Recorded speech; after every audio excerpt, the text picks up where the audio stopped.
you ready to party? Let's go.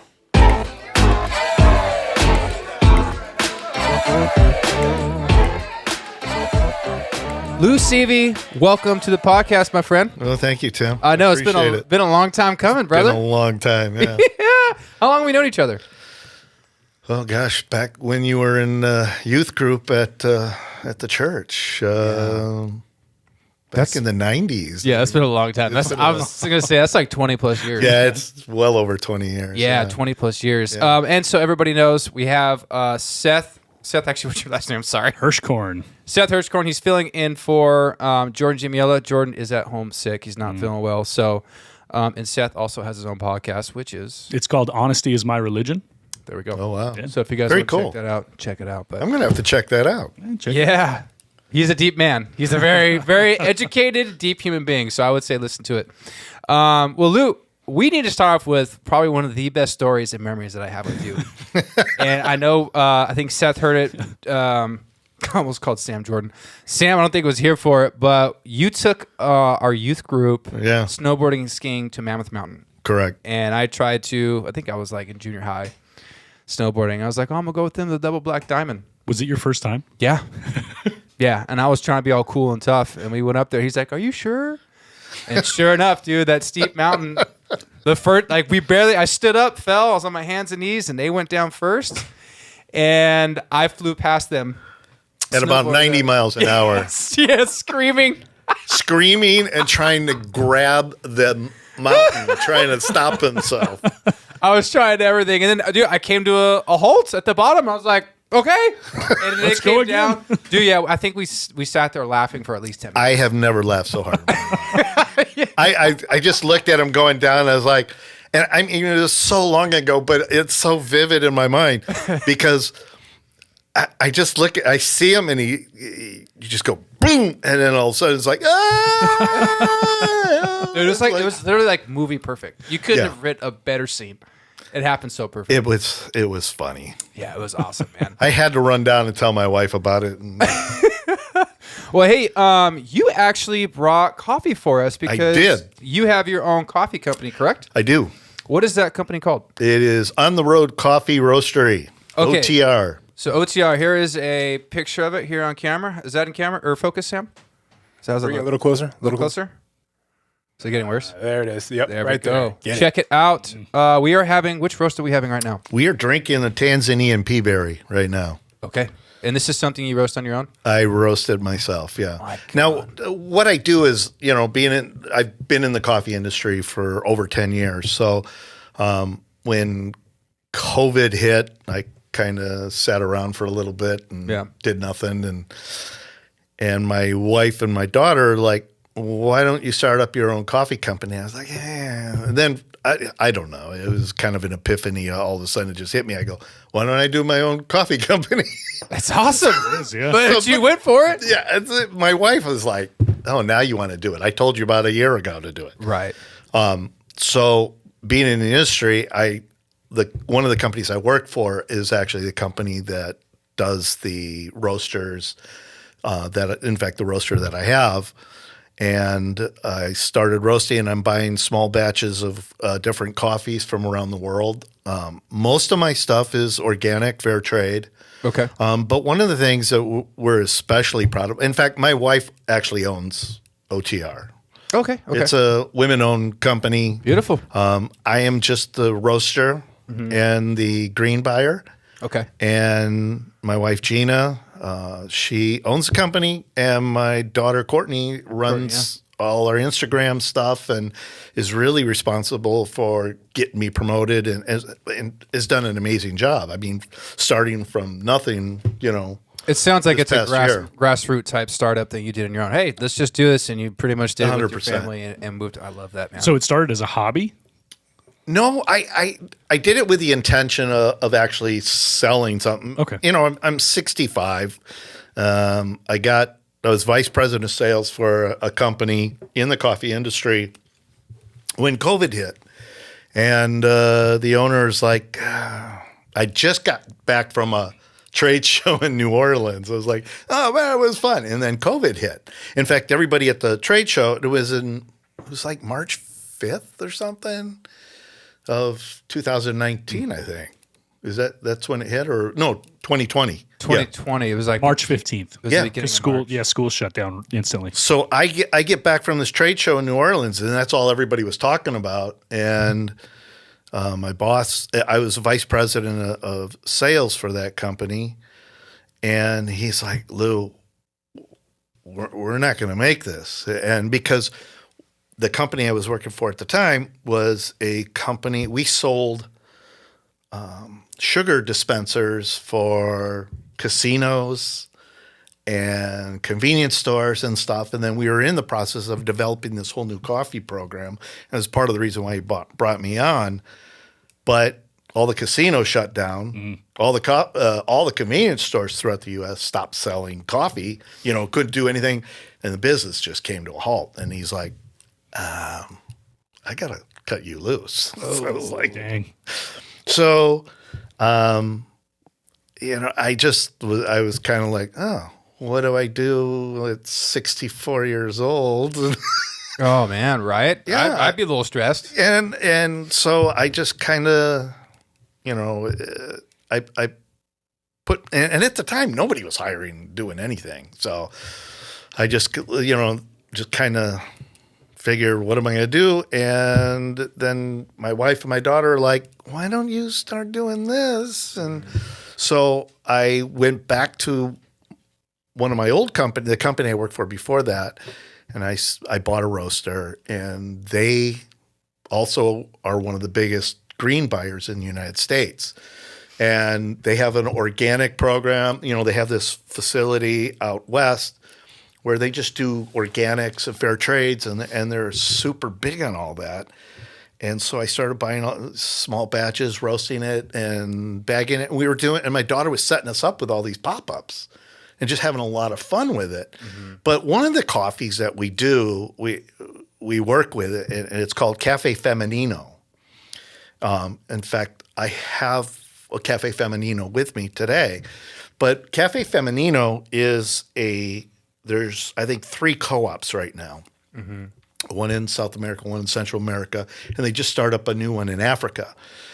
And what it is, it's all female-owned plantations, coffee farms. Oh, wow. And so what they do is they ensure that the women are getting properly paid for proper prices for their coffees, and that they get training, best practices and everything. And then, Wow. and 5 cents of every pound that's roasted goes back to the organization Oh, that's awesome. to help promote the women in business, in industry. And we've just great coffees. So top to bottom, it's women, from the people gathering it, getting it for you. Yeah. Your wife and daughter. My running wife and it. daughter, yeah.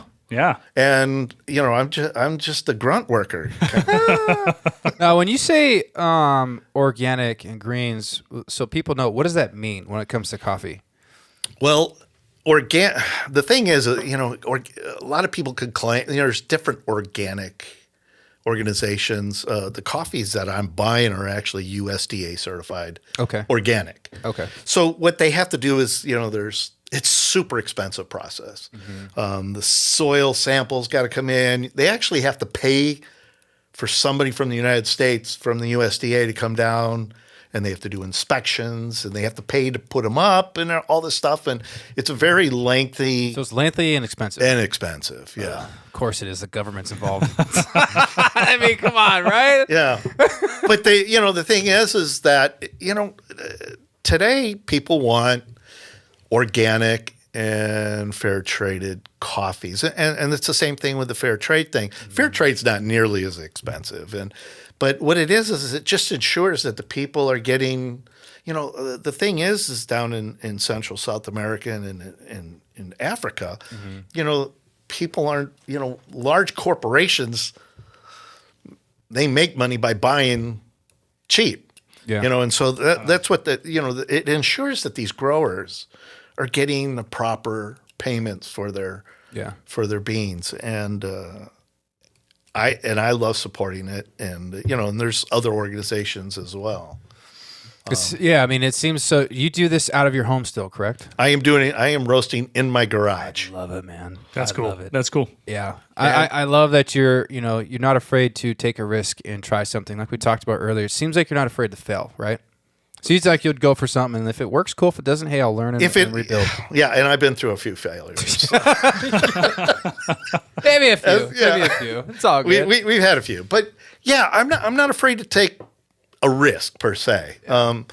I think that's one of the things that people here a lot of people don't want to take a risk because they're afraid of the failure. But the thing is failure makes you a better person. It's just like, okay, well, I know not to do that, but I can do this, or maybe I can do that. And you kind of have to find your way through things. Did you always have that mentality? Was that something you had to grow into, or was it like early on you were like, no, failure's okay? I mean, I'm afraid of failure, but I'm not afraid to do something that ends up as a failure. Yeah, that's a good way of saying it. Doesn't rule you, right? It does not. Right? No. Got you. When COVID hit, I think that there was a point in me that was like, oh gosh, 64 years old. Who wants to hire an aging 64-year-old executive? And most people don't because you're making six figures or whatever. Yeah, it's expensive. Yeah. And why would they want to hire an old guy when they get a guy out of college and pay him $35,000 a year? I mean, that's very, very true. It's a good point. But, you pay for experience. So, I figured, I'm going to take my experience being in the coffee industry because I was in the coffee industry for 10 years. Yeah. And I'm going to put that to good use doing my own thing. And since I started this, I'm actually roasting for a coffee shop, actually soon to be a chain. They're opening 2 more stores down in Temecula area. Rival Coffee. Okay. Great guys. Just super. Ryan, who owns it, is just the greatest guy in the world. And Gordon and Eli, who manage it for him down there, just super, really great guys to work with. And I'm roasting all their coffee for them. So that's rad. It gives me an opportunity to expand on the road as well. Yeah. Because I've got, they're going through quite a bit of coffee. Mm-hmm. I actually need to buy another roaster to keep up with it. So would you eventually want to have like your own spot outside of your home that you're roasting coffee or have a storefront? I don't know that I want to do a retail operation. Okay. Okay. Owning a cafe is a lot of work. Oh yeah. And employees. Yeah, you got to deal with people. Well, then, you know what? It's funny you say that because I have a few businesses, but the podcast being one. But I've always found the hardest part is it's dealing with people, and as a business owner, all you're doing is constantly dealing with problems. Yeah, you're just putting out spot fires. That's all it is. Yeah, and it gets tough. It gets really tough, and that's one of the reasons why I like doing the podcast too, because it's like I can do this out of my house and have full control. Right. You know what I'm saying? Besides, Sam came on early on the podcast, and then he actually became a part of the team, and now he does the video for us, but he's also on once a month in our monthly reviews. We talk about politics and news and different things, and now Seth's going to step in every once. It ended up building a strong team of people I trust and know are going to be here, but that's so hard when you do like a storefront business. It is difficult, man. Because you got people that call in, they're like, I don't want to work today. Yeah, I'm going to call in sick, and so then you got to find people to replace it and stuff. But actually, I would like to maybe have a warehouse, with a big roaster, and right now we're doing direct to consumer sales, and we're doing pop-ups, and I have a blast doing that stuff. I enjoy doing the pop-ups because it's like we do and my daughter's involved in it and everything, and she's the one who sets them up for us, and I'm just sitting there, calling people from the aisles, walking them down. Hey, you want to try some great coffee?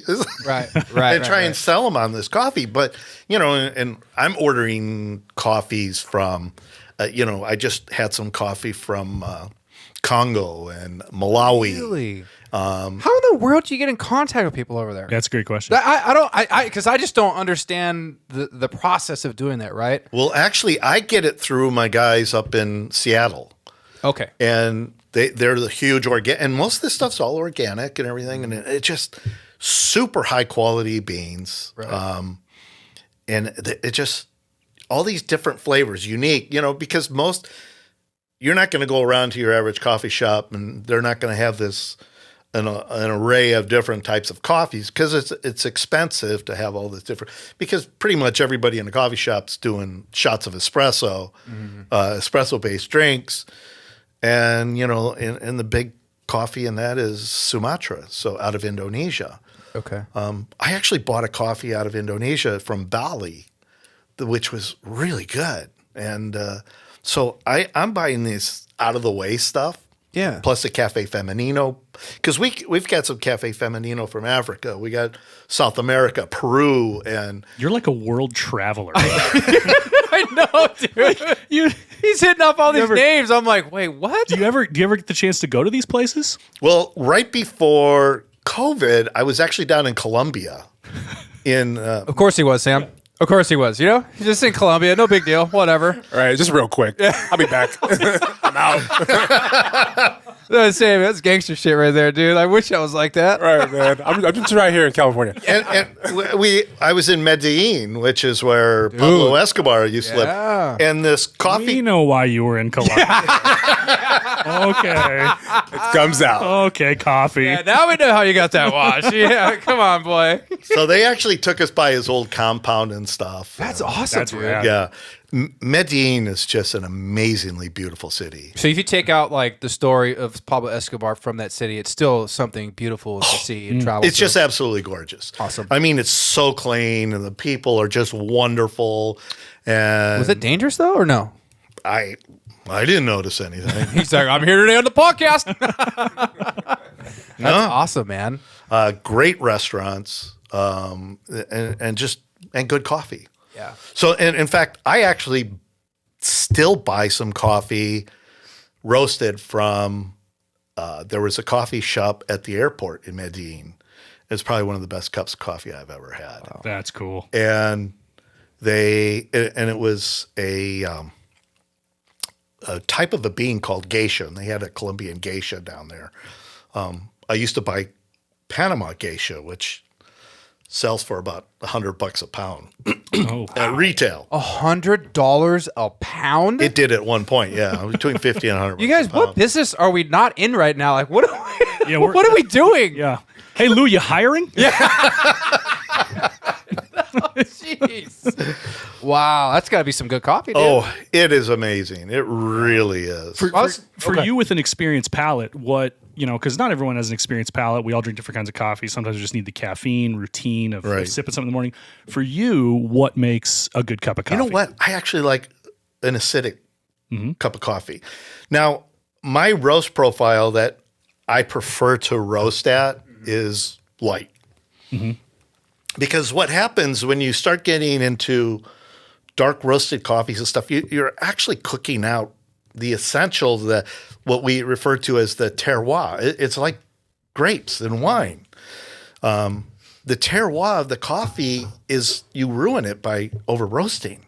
So I try to roast on the lighter side of things because it brings out the terroir, brings out the acidity. It allows you to taste what the coffee was really meant to be. And is a lighter roast mean you roast it for a less amount of time? Correct. That's a lighter roast? Yeah. Okay. After the first crack, I roast up to the first crack. I let it go through the crack. And roasting coffee is basically like popping corn or making popcorn. Oh, okay. It's the same principle. And that's really all a coffee roaster is a popcorn machine. Glorified popcorn. It's an expensive popcorn machine. Sign me up, dude. I'll make some popcorn. Let's go.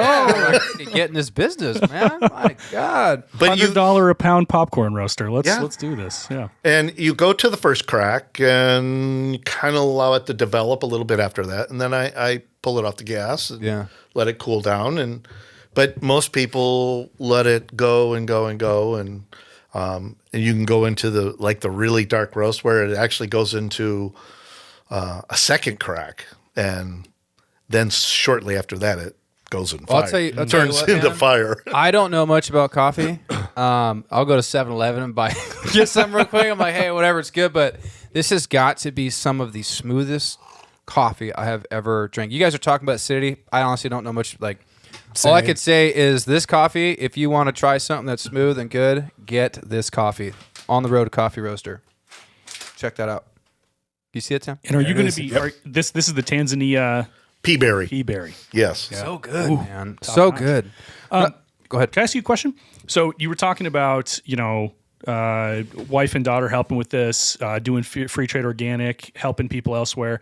It seems like you have a really strong ethic behind what you're doing in roasting coffee. Mm-hmm. Just can you like what is that ethic? Is it just wanting to help people? Is it wanting to make an honest company? Is it, because you could do whatever, make more money. You could do all that stuff. You could disregard people's livelihood in South America, but it seems like you have an ethic behind that. Yeah, there is, because, being in the coffee trade for a long time, it becomes dollars and cents. People just want,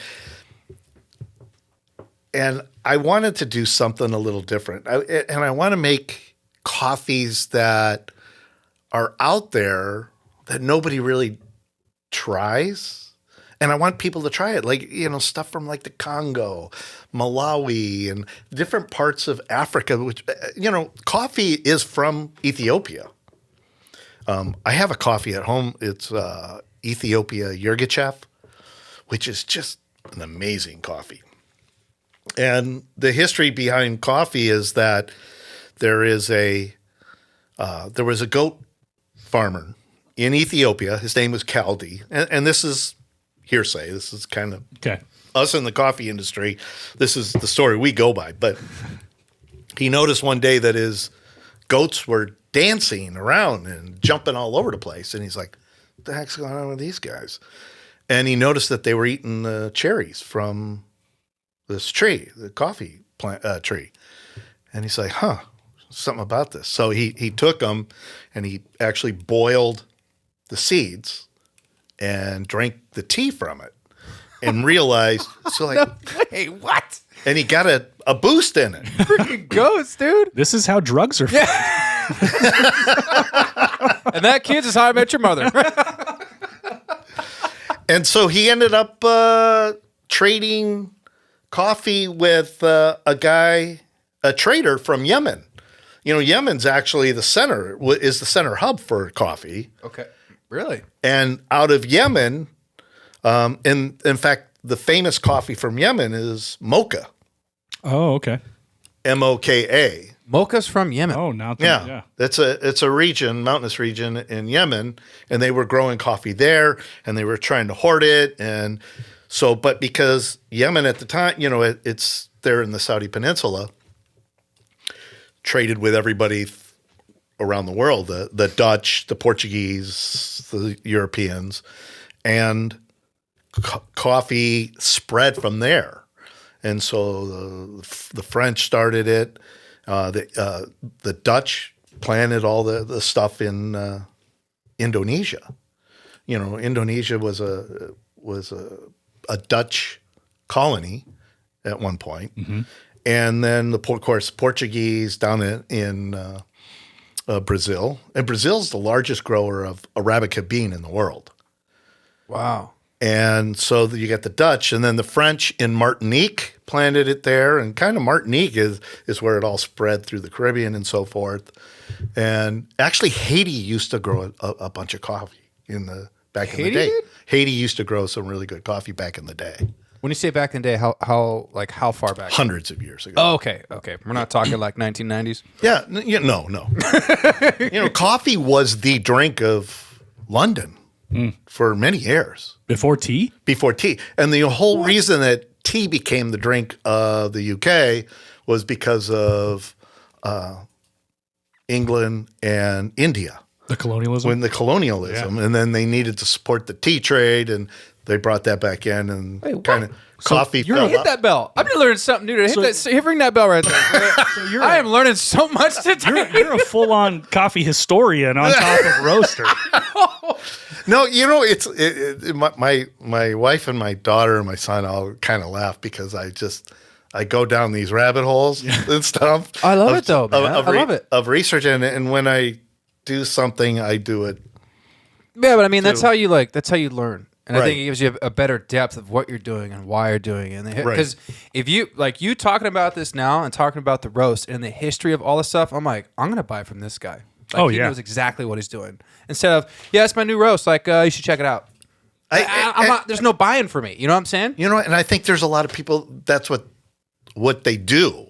Whereas for me, it's actually kind of an art form. Oh, yeah. It appears that way, yeah. I love to sit there and watch it roast, and I know that after that first crack and it hits a certain brown, I go, that's what I'm looking for right there, and it's off the gas. Well, this is the first time I can, to be honest about coffee where I'm tasting it, and I'm like, the person who made this cared.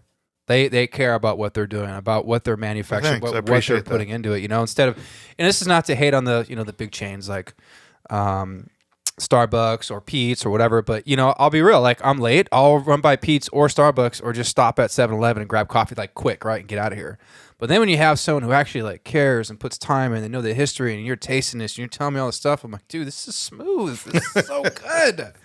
Like, let's go, man. Yeah, it's just that's what it's become for me, and ever since I got in the coffee industry, it's always been kind of special to me. I don't do I don't drink any of the specialty drinks, Well, if somebody wants to order, can they order from you online? They can. They go to our Instagram. What's your Instagram? I think it should. Does it say it on there? Let's or see is here. that my old label? This might be your old label. It's OTR Coffee Roastery. We have a Facebook page. Okay. I actually have a website. I'm not doing anything with it right now. I haven't really got to that point where. Okay. But what I sell my coffee at $15 a bag. That's not bad. That's not bad at all. For this quality. I know. I'm like, pay for it. $15. And if you order 4, I do shipping for free.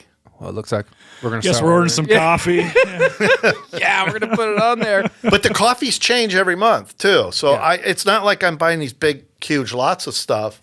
I'm buying from my guys. I'm buying smaller lots. Yeah. But I change it up every month because the weird thing is when I'm buying coffee, I'm not buying – the sad thing is I shouldn't say this. I'm not buying coffee for my customers. Yeah. I'm buying the coffee that I want. Yeah, it's your passion. Yeah, and it's like, ooh, I want that. Yeah, but of course I have to order, 100 pounds of it. See, but I can relate to that because I've had so many people say, "Oh, well, you should do your podcast like this or do it this way." I'm like, I'm not doing this for you. Like, I'm doing this. This is my art. It's my art. This is my art and something I came up with. So, if you don't like it, you don't need to listen. You know what I'm saying? That's why I respect that because as someone who is a coffee connoisseur and a roaster, now that you are putting in what you like or making the roast that you like, I trust it. It's like, well, if that's what he says is going to be here this month, let's try it out. Well, and ultimately, then what you're doing too is exposing people to a new cup of coffee, different flavors, tastes, all the things. Like they're becoming world travelers just like you. Yeah, yeah, it's great. And it's fun. And I actually take it personally when somebody says they don't like my coffee. Wow. Those are fighting words, dude. Yeah. That's okay. Well, we got Sam here. Sam's I think Sam's our goon.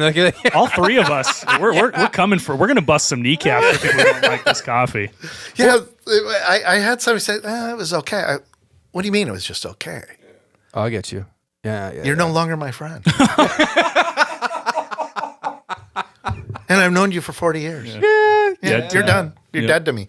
Well, and then some people just don't. I love how you say it's an art form because a lot of, I would say all of us in here are creatives. We're into art and doing different things. When I say art, I'm not saying painting. I mean creating. Creating something of your own. And I think there's a lot of people who don't connect with that, who just don't care. Like, it's coffee. Coffee's coffee. I don't care where it comes from, It's a business. Yeah. To a lot of people. So they won't care. They don't understand, like, dude, there's time and money and passion behind this. Like, I give a crap about what I'm putting out.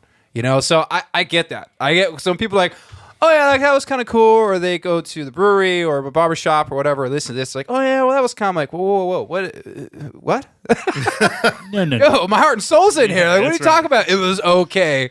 You know, so I understand when you say that. I totally get that. Yeah, it's fun, and you know, even when I'm roasting, I was like, oh gosh, I blew this, you know, and I hate that. It's like just a few minutes sooner would have been perfect. And, Hey, but you learn as you go. yeah, It's like you 100%, said, right? It's like, hey, 100%. we'll do better next time. Yeah, Well, that's the failure conversation, right? Yeah. Oh, made a little mistake. Let's fix it next time. And I give it to that guy that didn't like it. Yeah. So want some free coffee? give it to the guy. Well, hey, so people know, I mean, you didn't just do coffee, but you've had some pretty good ups and downs in your life. I know, I'm going to leave this up to you where you want to talk about. You did some prison time, right? I did, yes. Now, you can talk about why. You don't have to. It's up to you where you want to, like, we could talk about it a bit. I mean, I know you learned a lot from that. And because I knew you before that time as a kid, Right. you know, and I still knew you through it. And then when you came, and just to let everybody know, when this man came out, he was jacked. Jacked, dude. 2% body fat, 37-inch arms, dude. Just lats coming out the side. I'm like, dude, I need to get on that workout. Like, wow. And it was no weights. It was all body. It was all just body weight. It was strictly doing. Oh my gosh. Yeah, in Lancaster they don't allow. There is no weights in California prisons anymore. I don't think. Oh, really? Probably, I would say safety reasons. Well, safety and everybody's coming out too jacked up. So.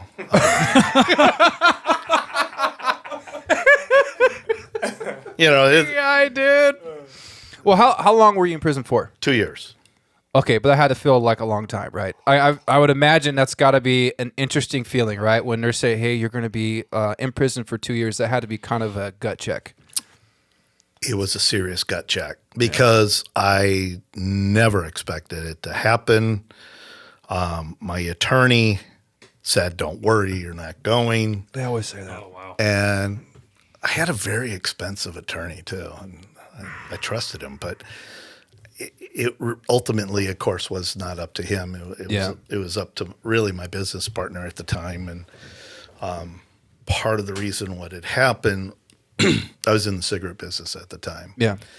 and we were actually legally re-importing U.S. manufactured cigarettes. Mm-hmm. So the thing is we could buy them on the open market for I could buy a carton of Marlboros on the open market for $3. And, you know, something that was selling for $40 here in the United States at the time. So Okay. I still had to pay the taxes on it. Right. And that actually because, excuse me, there was a law at the time that you could re-import U.S. manufactured goods, and I didn't have to pay any duty on it because it was manufactured in the United States. So this stuff was all meant for export, and, you know, because of the declining market at the time here in the United States of cigarettes and stuff, the cigarette companies were wanting to grow their international business. Okay. And so they figured, well, you know, the rest of the world doesn't care at this point. Yeah. And so we were re-importing this stuff at a fraction of the price, and paying the state taxes and everything. And I was actually able to sell Philip Morris's cigarettes, Marlboros, cheaper than Philip Morris could, Oh. Okay. domestic. Okay. And then so what had occurred, and I was the vice president of this company, and the guy who owned the company was taking some shortcuts Okay. with the state taxes. As an officer of the company, of course, I'm being held to a higher standard. I was actually running that division at the time. I knew what was going on. Right. I wasn't actively participating in it, but I knew. But it's one of those things, guilty by association. 100%. But it's not even guilty by association. I just knew it was wrong. Yeah. But I was making so much money at the time. You know, I mean, I was having commissions per month between 20 and 50 grand. Not bad. Not bad at all. You know. Jeez, man. And, you know, Wow. You do things, and there's repercussions to, things that you do. Yeah. Well, it's like everything. I remember my father telling me this. Your life is based off choices, and you will pay for those choices, whether it's good or bad. And the thing is, for me, it wasn't so much the choices I had to pay. Yeah.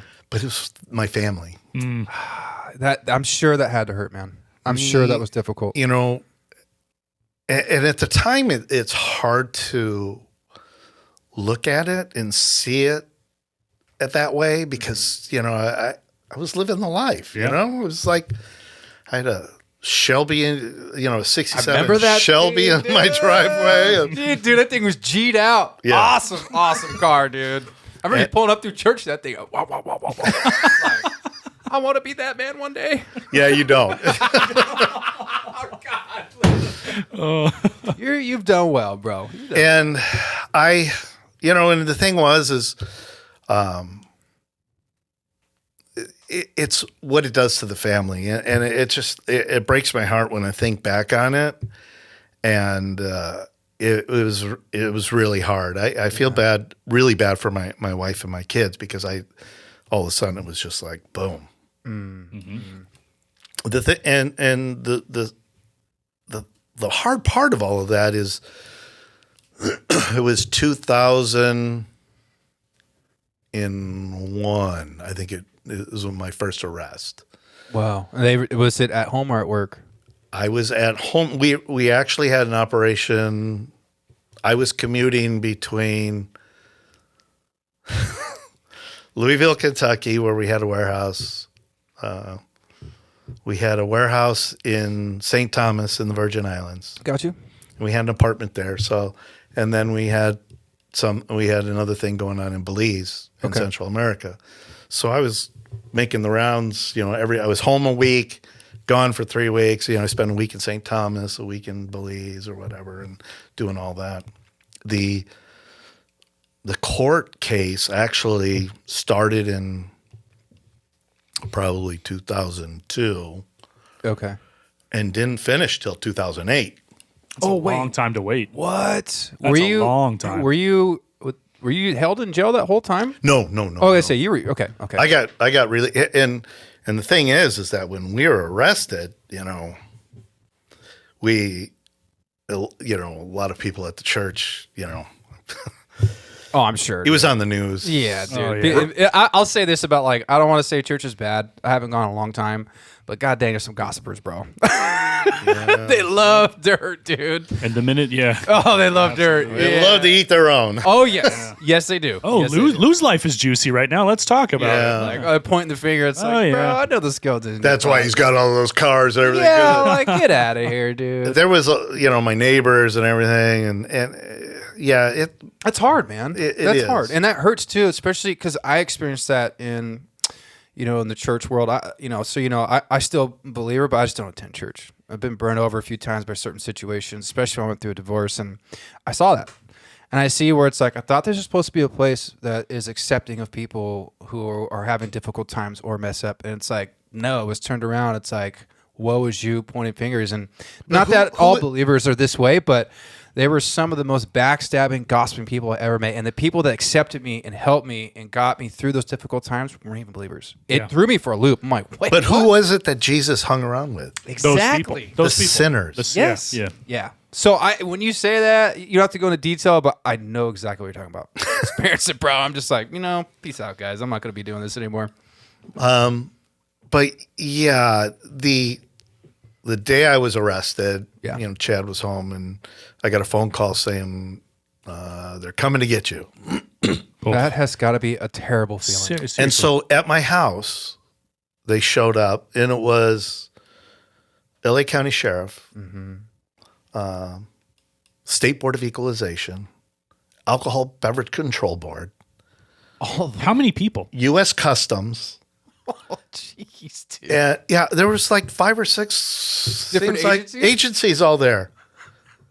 One person's not enough. One person can't be like, hey, you're coming with me. It has to be 5 to all. Yeah, and They want to make it sting. Yeah. You know, hey, let's make it real good. All Let's different get, uniforms, Yeah. all different. Yeah. Yeah, and then I mean, I shouldn't say this, but the thing was, they arrested me. They put, and the State Board of Equalization in their car, they were driving Hyundais, and I was like, "This is what they guys give you to arrest people? Real efficient battering ram when you need it. Yeah. So the ABC News crew was in my face. And, you have anything to say? And I mean, it kind of ran through my head a little bit. It's like, when I get out of prison, when I get out of jail, I'm going to Disneyland. I was like, So wait, a news crew showed up too? ABC News was there with a camera in my face and everything. So somebody tipped them off, let them know they're making a big heck yeah. arrest. The State Board of Equalization. That is so bogus. That's ridiculous, That's yeah. such bullshit. And in fact, Rush Limbaugh talked about it on his show the next morning. No, he didn't. Yes, he did. Yeah. Oh, dude, goodness. what emotions did you go through with all that? Because that's life changing. Yeah. And it's public knowledge. Like, it's in the news. Oh man. Yeah, you didn't get to hide. Yeah, there's no hiding from that. No. I still don't hide from it. I mean, it's like every time I apply for a job and stuff, I have to tell people I spent 2 years in prison, and that's part of what the being in 64. It's like I got to go out and find a new job, tell people I went to prison and everything. It's just not an easy thing to do. Yeah, I get you. It's really hard, and I've really had to humble myself. When looking for it, but I ended up as vice president of sales again. So Yeah. I moved through all that, but we went through the court system for close to 8 years. Court system's a nightmare. And finally, the judge was like, "I've had enough," because it was a bench trial; it wasn't a jury trial. Okay. And the judge is finally, "I've had enough." And so I was actually, at the time, I was director of sales for a company in Chicago. Mm-hmm. And I was on a business trip out there, so I had my rental car, all my stuff in my hotel room, not expecting to go to prison and lock them up. Wow. Is it federal? Oh no, it was state. State. Okay, that's right. Because it was regarding state taxes, cigarette taxes. So this whole time, was it 2002, 2008? Uh-huh. You're still working? I'm still working, doing So this is just hovering in the back of your brain? Or, yes, or always. Oh, dude, I couldn't do it. I couldn't do it. 6 years, man. I'd be so stressed out. Yeah. That's nuts. Yeah. Dude, you're built different, homeboy. Yeah, seriously. You're built different, man. I'd be so stressed. I'd be in the fetal position crying whenever someone wasn't looking, yeah. Yeah. And then I'd have to fly in every couple months for a court date. And, we'd moved from Lakewood, here in Lakewood, to Illinois, back to Illinois, where my wife and I grew up. Yeah. Now, when you were in prison during that time, because you always see in movies like you got to join a part of some type of gang or whatever. I mean, how was it experienced for you? Was it truly to that way, or is it kind of like if you kept to yourself, you're good? I was in my 50s at the time, so it was different for me. Okay. What's the percentage of guys in there that are your age? I don't know. Not much.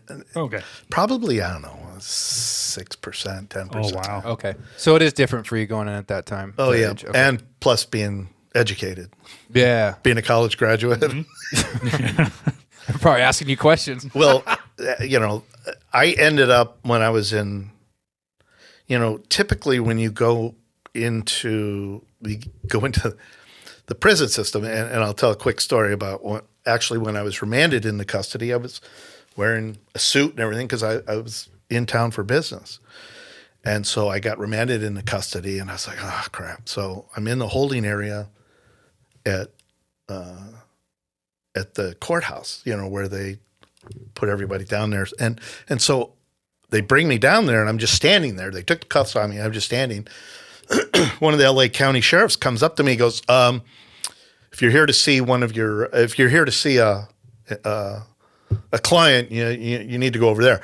I literally could have just walked right out. I was going to say, you really could have, yeah. I could have just walked right out. They're like, what are you doing? Yeah. Attorneys are supposed to be over there. Because you don't fit the typical look or mold, right? Which everyone would. I don't. Right. And even for the, most of the corrections officers, they, I don't even think most of them have high school diplomas, but No. there were some really good guys that took good care of me. There were some other people that were not so good, and That's the correction officers. correction officers, yeah, They actually have more power and control over what's happening there than probably people think. I would imagine. they do, yeah, yeah. But the Southsiders and it's so weird down in especially down here in Southern California, the Southsiders, which are the Hispanics, you have the Southsiders, you have another group of, God, it's been so long, but it was really the Mexican guys, and then you have the blacks, and so you kind of have to declare who you're going to run with when you get in, and they ask you, so who are you running with? What did they call the white guys?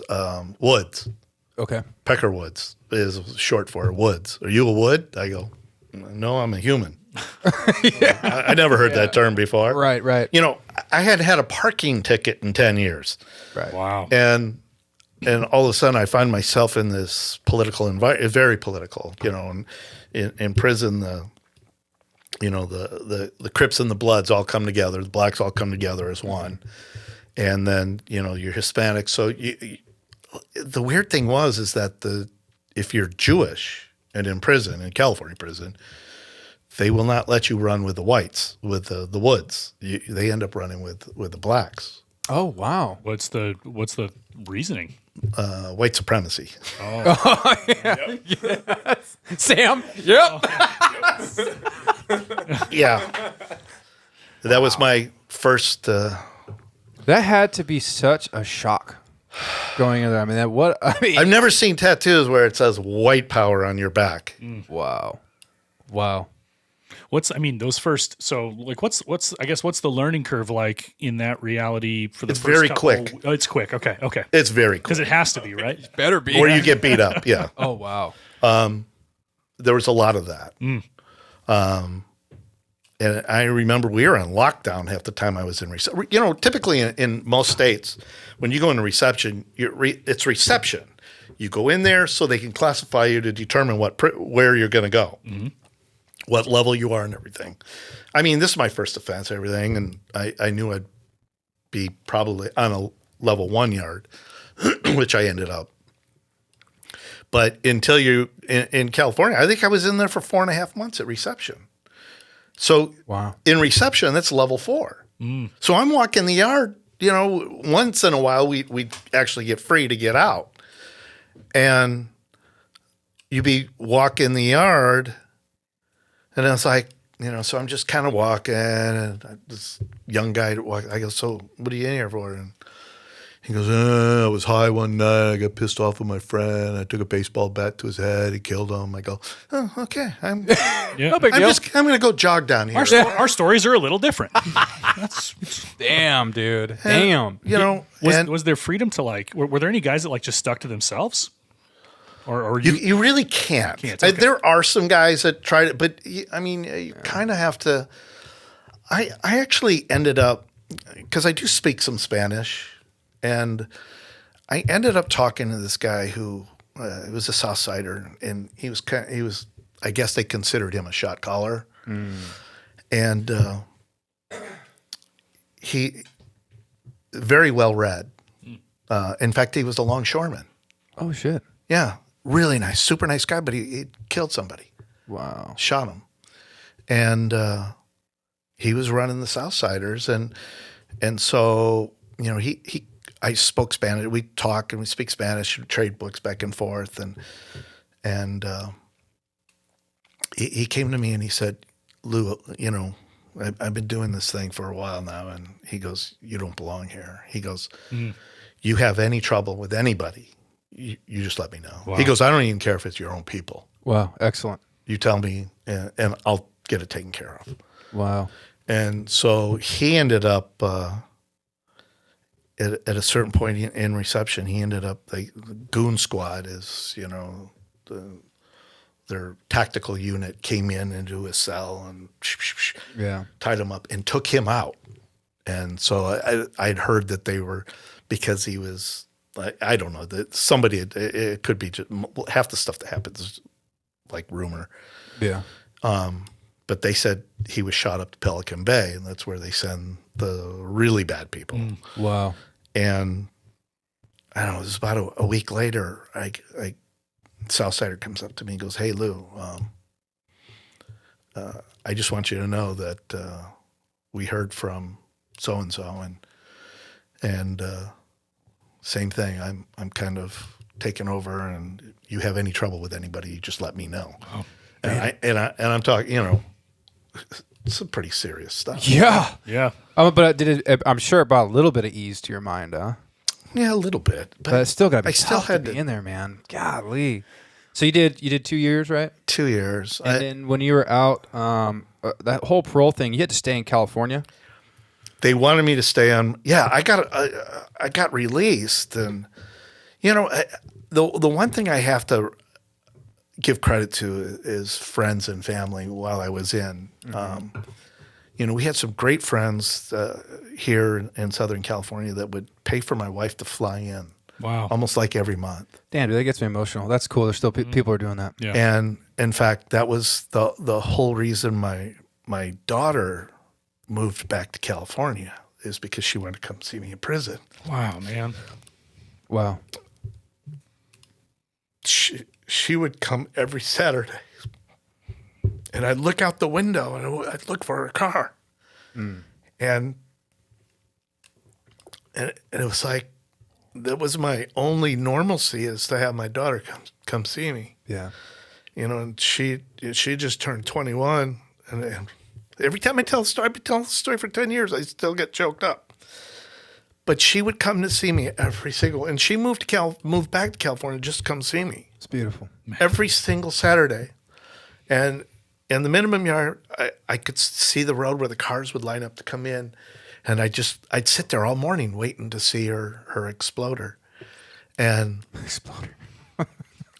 and I'd see that white exploder, and then I go, "Oh, cool, Courtney's going to be here. She's here." And it was like, and then, it's just, and then I had some other friends that just would show up almost every weekend and come visit me and stuff. And it was, it was pretty cool. And Well, the power in that, huh? yeah, The power and people just coming to see you during that time. It was huge. What do you personally take away from that? Like, what's the lesson learned? Because time to reflect and think on it. And man, we're not even going to scratch the surface on the depths of your story, which is phenomenal. Oh, it's incredible. What do you take away from that personally? Not to screw around with cigarette taxes. Hit the bell, dude. Very good, Lew. I absolutely agree with you. Don't mess with the state of California. No, they want their money. They're evil. Yes, they want their money. I always tell people that it's like, people can commit murder and some other things, and they'll go to jail for 6 or 7 years, but you don't pay your taxes, bro, they'll get you. And they'll put you away for like 20. They want their money, dude. My original bail when I first got arrested going into LA County was, what was it? 2.6 million bail. What? Yeah, I was in there where the kid was in there for murder, and his bail was like $500,000. Was that because yours considered a white collar crime? Yeah, because of the tax. Oh man, come on! But they ended up lowering when we finally got a rain. The judge was like, "This is ridiculous." Good. So I think it went down to Wow, $500,000 or something. wow. Now again, I've met you and grew up going to church with you in your faith. Would you say your faith played a huge part during this time to 100% give you hope and all that? Yeah, 100%. I used to run a Bible study At the prison? in prison. Yeah. Oh, wow. Dude. That's awesome. Was that mixed groups, or was it just your group? Or No, it was anybody who wanted that's beautiful. to be a participant. We talk, and and I actually would mentor a lot of these young kids. Wow. How prevalent is faith in the prison system for those guys? The thing is a lot of guys used to joke about it. It's just like everybody loves Jesus in prison, Well, yeah. and You got nothing left, right? yeah. And when they get out, they just go back to their old lives. You know, it's a hard walk, but my faith is really, really what kind of got me through a lot of it, and the fact that I was just a freak about working out. Yeah. So. I wish we had. If when you get a time, maybe we can throw a picture up when we put your episode up. But dude, you were yoked, dude. All I did, I every single day, I probably did 300 to 500 push-ups. I do several hundred pull-ups. What? Squats, lunges, and then I ran during free time. They called me the running man. Because you kept running. That's all I did. We're running circles all night long when we had yard. Well, That's all I did. I'll tell you what, Lou. I love that even though a mistake was made and you had to go to prison, you were still using it for good. You were mentoring younger people and trying to better them and better yourself. I mean, I think that speaks volumes in your character. And you made a lot of good points before we recorded, even now, that just because you fell and something goes wrong doesn't mean it's the end. It doesn't have to It doesn't have to define you. Right. And I've always tried to not let prison define me, but I have caught myself up in it though, feeling sorry for myself. It's like, but and then I got into the coffee thing, and it's like, okay, I got something going again. Yeah. And you're good at it, dude. You're really good. But I've always been able to kind of pick myself up by the bootstraps. Yeah, and being in the military, I was in the Marine Corps. I was an officer in the Army. Right. And so everybody knows, I've talked about my dad being a Green Beret on here, but you were in the same Green Beret group, correct? I was in the same. I was like, what? Yeah. 12th, right? 12 Special Forces So group. awesome. Yeah. So awesome, dude. Jumping out of airplanes. You wild people. That's ridiculous. Oh, dude. And that was the thing about being in the reserves, is like jump out of airplanes, eat snakes, and kill people, but only on weekends. Only on the weekend, baby. Freaking Lou. One last thing I want to talk about is you're a cancer survivor. I am a cancer survivor. Are you? Dude, this story is nuts. Yeah. So everybody awesome. knows. I'll let you kind of tell a story. But Boy, how many bad things can I have happen to me, huh? But you're still here. You're still here. I'm still here. you're still here and you're still thriving. Yeah, And I think it proves such a good point why we have people like you here on this podcast. But you said you felt something in the back of your head, right? You with your son? I thought it was like a mole. Okay. Because I've had several other moles that I've had removed. I was like, no big deal. Except this thing kept getting bigger, and my wife and my daughter and my son are like, Dad, you got to get that checked. And I was like, yeah. You know how dads are. You know how men are, dude. Or men. I ain't going to the hospital unless I'm dying. Yeah, that's right. In fact, I didn't actually have a regular physician up until 2 weeks ago. Oh, man, it's old school. Come here, dude. Let's go, dude. And the only reason I went to the oncologist is because they made me. So Yeah. You know what? Before you go into your story, you remind me of my dad because I was outside building a model plane. I think I was like 15. You know those X-Acto knives are really sharp? Well, I had tried to cut something. I went through and sliced my finger, and the flap came over. You could see my bone. And I tell my dad, I'm like, I cut my finger. He's just like, okay, let's, don't tell your mom. Let's go out in the garage real quick. Threw freaking super glue on it. Held it together. Amen. Yeah. You're good. Yeah. Go back. I was like, are you sure we don't need to go? No, you're good. That's just a dad thing, I think. It's like, rub some dirt on it. That'll. Yeah. It was like, it was like epoxy or something like that. You know, the quick super glue works great. Yeah, he put really something good. on it, then said, dude, and I was like, okay, Dad. To Yeah. this day, I mean, I still have a little scar, but I laugh about it because he was just like, we're not going to the hospital unless you're dying. Like my dad, he fell off a ladder and broke his arm. He didn't go to the hospital for like a week. He made his own sling out of a shirt. He's like, I think I'm good. And he's like, yeah, I can't sleep anymore. Like, I need to go to the hospital. And this X-ray, it's completely snapped in half. Oh, they were like, when did you do this? He's like, oh, like 8 days ago. They're like, what? So the real dad thing is when it interrupts sleep, right? So Right. Yeah, he's kids like, are allowed during nap time, break Right. the arm. Anything that interrupts sleep, then go. yeah. So he went. They never put him in a cast. He just kept it in a homemade sling and it healed. And he just went about his day. He's just old school dad. Dude. Yeah. But anyways, go back to your story. I'm sorry. Oh yeah, my cancer, Yes, right? the cancer. Okay, yeah. Big. That's a big deal. Big deal, Lou.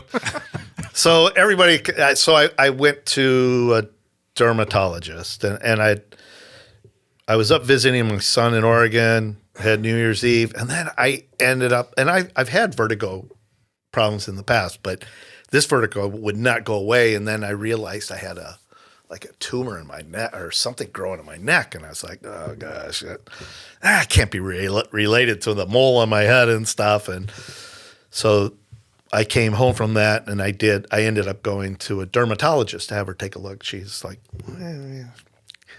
this doesn't look so good. So she ended up taking a biopsy of it and called me 2 days later, and she goes, I'm referring you to Dr. So-and-so. He's an oncologist. I go, so what? She goes, you need to talk to the oncologist. So we went in there. He did an examination, and it said, he's like, you have stage 3 melanoma. Wow. And then so, Yet another thing to probably hit you like a ton of bricks. that hit me hard. Whew. But I was like, a lot of people survive all this stuff. So, I mean, I'm sure you said it can't get worse than this. I mean, seen and done it all, people. and Lou's boxes are all checked. Yeah, the worst has happened. Yeah. No, Good, like, I went skiing in Japan. Yeah, and Europe right. and skiing, I visited here. And so, but, I know my wife's just rolling her eyes right now, and especially when she sees that. Oh yeah, it's good. we love you, Gina. Yeah. Thanks for putting out with them. But anyhow, Gina and I went to the oncologist, and he's like, yeah, you got stage 3 melanoma. Damn, Lou. And so I'm like, so I get home from that. Oh gosh, I'm going to die in a week. It's I'm sure. I'm sure. I can't imagine the feeling of hearing that. and he's like, it's in your lymph system. I was like, oh crap, because that's what this was. Yeah. So I ended up having to do a PET scan, and they confirmed everything. And he goes, I'm setting you up for surgery. And then I had surgery last March. Yeah. Almost a year ago. So, okay. Wow. And then so they took a big chunk out of my scalp here, and then took a skin graft from my thigh, which, right now I have plenty of thigh. So I think all of us here in this room do. Just can't see it. You're good, brother. and so they patched that up and then removed, Wow. a bunch of lymph nodes in my neck and here. Okay. And Did you have to do any radiation or anything? Or? I did not have to. I'm doing immunotherapy now. Okay. And so rather than chemo, and what the immunotherapy does is it heightens your system to fight cancer. It raises your level to fight the cancer cells that are in your body. And what it does is it triggers I read about it, but it triggers something in the cell structure that gets turned off when you have cancer, and turns it on. But the only problem is that it can the immunotherapy can possibly destroy your thyroid or your liver. Oh, wow. Oh. Yeah, if I didn't have a liver, that'd be bad. It wouldn't be good. And What are the side effects of that? Like, going for a treatment and then I go in every 28 days up until June, and I just sit in the cancer center with some people. I actually feel kind of bad sometimes when I go in there, because I'm only in there for like an hour. They got to take blood out to make sure that my thyroid's still working and my liver enzymes are good and some other stuff. And once the results come back from the blood test, then they hook me up with a drip, and I just sit there until it's gone, and I go on my way. Wow. And Gina takes me, and because sometimes I don't feel great after, but it seems as it as month by month, it seems that like the first month I was like, ugh, I felt like crap for a week, but after that, I mean, I'm okay. I feel fine. Well, and you are a resilient human. I know, man. Stupid. I mean, any lesser of a human would probably have crumbled years ago. Oh, years ago. Yeah. And so and then they do PET scans every 3 months, and so far so good. I did have an issue. They saw some stuff in my chest, but. So are they saying you're kind of like in remission? They haven't said anything. I mean, I just do it. I gotcha. And although I did when I had the last couple PET scans, they found an issue with one of the tendons in my right foot, which I think was, and they suggest I get an MRI on that, and it keeps popping up on there, but I think it was from a motorcycle accident I had 2 years ago. Look at my guy. Of course he had a motorcycle accident. He's alive. And I never went to the hospital. I never went to the doctor or anything. Yeah, like it's incredible. I had a trade show. It happened on a Saturday. I had a trade show in Boston on Monday, and I didn't want to miss the trade show, so I just was taking tons of ibuprofen and Jesus, icing. Lou, when does the book come out? I was like, what the hell? I'm like, hey, dude, we need to write a script here. Seriously. And we're going to sell We got a movie. We got a book deal. We just asked for like 10%, dude. You can keep everything else. No kidding. But no, dude, Lou, we got to definitely probably do another episode with you because we don't have the time. But my goodness, man, I am encouraged by you. I'm impressed. I'm so thankful that I have known you since I was a kid. You've had highs and lows. You're not afraid to admit your failures and accomplishments, and I respect that about any man or woman. Well, thank you. And you owned it. And I think that this episode is definitely going to speak to people because everyone's going through something, and there's people who've made bad 100%. mistakes. And you know what? And the thing is that we don't have to be defined by our past. Right. And we can always move forward. But you kind of have to have the intestinal fortitude to change it. Yeah. And by the grace of God, we keep pushing forward. Yeah. And really for me is my wife. If I didn't have her pushing me forward and saying, I probably, It's a hell of a woman, my friend. she is a Hell of a woman. Her heck of and a your woman. daughter. Yeah. Her and your daughter. And like I said, man, it's been a long time since I've seen you. We linked up on I think one of the social media sites and started talking, but I've always looked up to you. I still remember that skiing Ski trip that we went on, but which was amazing. Oh, it was so much fun, man. It was so much fun, but man, I hope to have the resilience that you have in your character and your faith. I think it's carried you so far, and I know you're going through a lot with your cancer now, but well done, man. Thank you. Well done. Appreciate it. I know that you probably went through a lot with people at church at the time when you went to prison, but I love you, man. Thank you. I'm so proud of you, dude. And that might sound weird coming from me, but well done, Lou. Thank you. You're doing good, appreciate man. it. Seriously. Appreciate it. So real quick, we do have some questions here for you. We're going to lighten the mood here. We're going to do 3. Okay.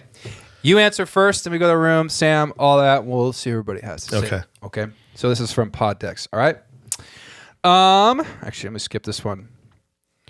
What do you love to do for others? What do you love to do for others? Gosh. Can be simple, can be big. What do I love to do for others? Yeah, just dive through that quick history of your life and figure it out real quick, Lou. Yeah. I think you like to make coffee for people. I do like to you do know what I'm that. saying? Yeah. I do like to make coffee for my wife in the morning, although she doesn't think so because she usually does it. But I do actually like to do that. Yeah. You know what's cool about you making coffee, though, is I would say 90+% of people start a day with coffee, and many are grumpy, but you bring a smile to the face when they sip on it. You know what I'm saying, dude? My G knows what's up, dude. Let's go. For me, I honestly love buying friends lunch or dinner. For some reason, I just I dig that, and it's not to flex, but it's just you do your thing, you eat, and it's cool. Because I know when someone does it for me, it feels good. I'm gonna have to come up more often then. I'll buy you lunch. What do you, Seth? I like hearing people's story and making them laugh. That's what I like. Oh, doing that's for people. cool. Yeah. I like that. Heck yeah. Sam? So for me, I like listening just in general, man. I just like hearing just whatever you have to say. It's really basic, but I just love listening to people and talking, having conversations, discussions about literally anything. I love it. That's a superpower. I know. Yeah, it is. Right. By the way, Sam, we do have another camera coming on the way. You're about to be filmed the entire time. Oh my God. Yeah, so people are going to see you now, dude. Yeah, baby. I'm ready. Wear darker sunglasses. Right. I'm ready. Okay, let's start another one here. All right. Actually, let me just change this one here. What is on your bucket list? One thing. You just give me one thing on your bucket list. Take my wife to the Maldives. I like that. Gina, you're going. That's going to be good. You deserve it. She does. What about you, dude? Bucket list. Bucket list. This is so... Like it's so contrary. Well, it's so silly, like to find love again. I know that was like way off, like ridiculous, but I think it'd be nice. No, it'd be nice. No. Yeah. I like that. That was too much. No, it's true. It's all good. No. I lied. Maldives. It's like, You're so stupid, dude. No, everyone's thing's different. Totally. You're honest with Totally. yourself. I love it. What about you, Sam? so I'm going to learn my dad's language officially. He's from Nigeria. Yeah. And then actually go back. Yeah. How hard do you think that? What is the language? So the language is Yoruba. Yeah, Yoruba. It's hard because of the accents. Right. And a lot of words. Yeah, there you go. Yes. Who knows? Well, it sounds like though there's a lot of like sounds you have to make too, right? Yeah, they're particular sounds Tones. with particular. Yes, it's the tonnage, and then so being able to do that and know what you're actually saying, and not say the same word. It's hard, man, and being consistent with it. Yeah. Have you followed that guy that's on YouTube that he's actually speaks Chinese? He speaks 3 or 4 different dialects Chinese, but he learned your language. Okay. And he went into New York City into a little shop there and started speaking it with, and they were like stunned that that this guy could speak it. It was like, Oh yes, I know who you're talking about. Yeah. And he just went into a shop and he was Yeah. buying. He wasn't buying clothes, but he was asking, "Hey, Yeah. what is this?" And Yeah. then he started speaking. And then He's he like, started "Hey, Caro," speaking, and they were like, "Caro, how does this guy know? What? What?" Yeah. So it's beautiful. yeah, I that's love cool. that. Yeah. All right, last question for us all. You guys ready? Yes. Who is the female role model in your life? Who is the female role model in your life? I would say Gina. Yeah, it's my wife. I would say Gina. 100%. Say, but yeah. your wife and your daughter. I like every Both time of you them, talk yeah. about your daughter coming to visit you, I get really emotional. I'm like, damn, dude. Love is deep. Love is deep. Mine, man, I bump heads with her a lot, but I love my mom. Yeah. I don't want to get emotional on her. We've lost a brother, as you guys know. I've been Right. through some difficult times of my own, and I've made some terrible choices in my life, but my mom was the one person who never judged me for any of it. And That's she cool. always accepted me as I Yeah. was, and I could tell her anything and it wouldn't faze her. And I know she suffered, been through a lot herself, and to see her still supporting her family and my dad and being around and always calling, it's just... Man, moms are special for me. Yeah. My mom is just someone who's just totally special, and I love her to death, man. I cool. don't think, I look back and there's times where I blocked her and I don't talk to the family because I've been going through stuff, but in the end, we've always made up, and she's just always been there, man. And she's someone who's so dear and special to me. That's cool. Yeah. Yeah. Mine are 2. It's two friends I have. One her name's Kate, and the other is Mary, and they're just close friends who are moms and work hard, and they just are so driven and compassionate, and they're just this beautiful image of femininity to me. Like that's cool. they're powerful women, and I respect the hell out of them. Yeah. So Hell yeah. So Tim, when you said your mom, I was like, oh man, like I butted heads with my mom a lot when I was younger, and it caused a rift between my dad and I. It's just the whole family, Yeah. And then now with my brother, it's just like, what did I do?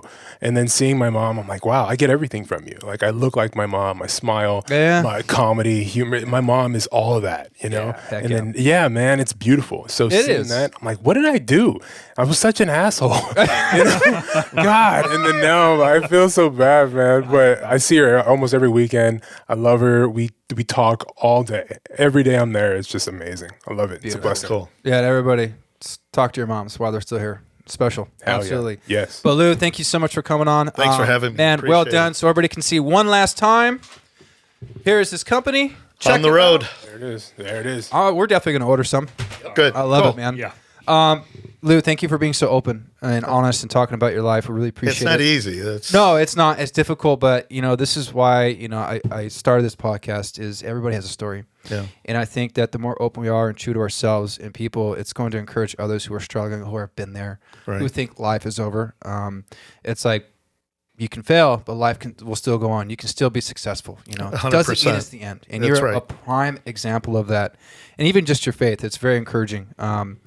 I know some of those things you've been through and feeling backstab, people turn your back, but you stayed the path, man. You got through it. So well done, man. I love you, dude. Great job. Appreciate it. And to your wife, Gina, and your daughter, Yep. go, ladies. That's what we're talking about. We need more women like that. You know what I'm saying? All right, let's go on 3. 1, 2, 3. Let's go. Oh. Bye, everybody. And that's it. Thank you for listening in, everybody. I'd like to thank our sound engineer who makes this podcast happen and makes us sound very good, Stephen Clark. And to our first sponsor, 89 Barbers. Look good, feel good, be great. Come get your haircut at 2 locations, Long Beach and in Orange, California.